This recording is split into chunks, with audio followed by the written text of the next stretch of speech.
What's up guys, it's the H2O bro here, and today I'm going to show you how to set the time on your Gold Series water softener. So first you're going to go to the status button here, you're going to hit it again, it's going to say TOD, time of day.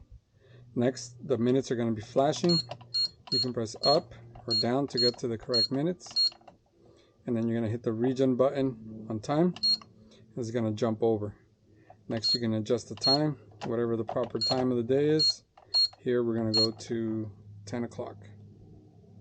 Next you're going to hit, after the time of the day is set, you're going to hit the status button again, and it's going to say TOR, time of regeneration. Here you can press up or down and it's going to adjust accordingly.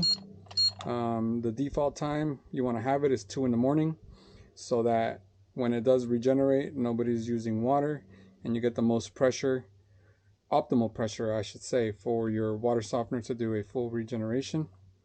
After that you just hit the status button all again until you get to the home screen, which is the time of the day, and you're set.